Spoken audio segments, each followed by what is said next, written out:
নিক্ষেপ করা হলো সৈয়দনা ইব্রাহিমকে অগ্নিকুণ্ডলিতে। হাজার হাজার মানুষের দৃশ্য দেখার জন্য জড়ো হয়েছে এরকম বিশাল ময়দানে।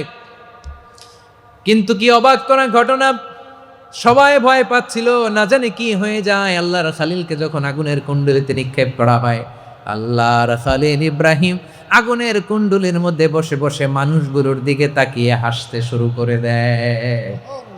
কারণ আকাশ থেকে রব্বুল আলামিন স্পেশাল ভার্ডিক্ট নাজিল করেছেন, স্পেশাল হুকুম জারি করেছেন, কুলনা ইয়া নারু কুনি বারদান ওয়া সালামান আলা ইব্রাহিম।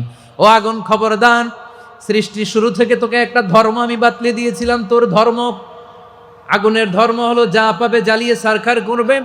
আল্লাহ বলল, ও আগুন, তোর ধর্ম দিয়েছিলাম, তুই সব জ্বালিয়ে পুড়িয়ে সারখার করে দিবি, কিন্তু ক্ষণিকের জন্য আমি তোর জ্বালিয়ে দেওয়ার ক্ষমতাটাকে কেড়ে নিলাম।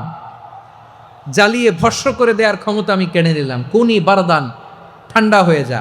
কিন্তু এত বেশি ঠান্ডা হবি না আবার আমার ইব্রাহিমের জন্য সর্দি লেগে না আছে। সুবহানাল্লাহ, এত আস্তে বললে হবে? কুনি বারদান, বার্দ মানে বরফ, ঠান্ডা। ঠান্ডা হ, কিন্তু এত ঠান্ডা হবি না যাতে আমার ইব্রাহিমের কষ্ট হয়। আগুন বলে, আল্লাহ একবার বললা ঠান্ডা হ, আবার বলো এত ঠান্ডা হবি না যাতে খালিলের সর্দি না লাগে। কেমন ঠান্ডা হব, কেমন এনভায়রনমেন্ট তৈরি করে দেব বলো।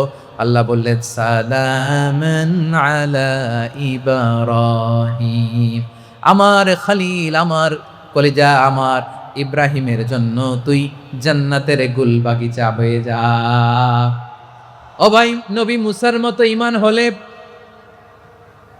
রাস্তা হবে সাগর জলে, নবী ইউসুফের মতো ঈমান হলে একে একে দরজা খোলে।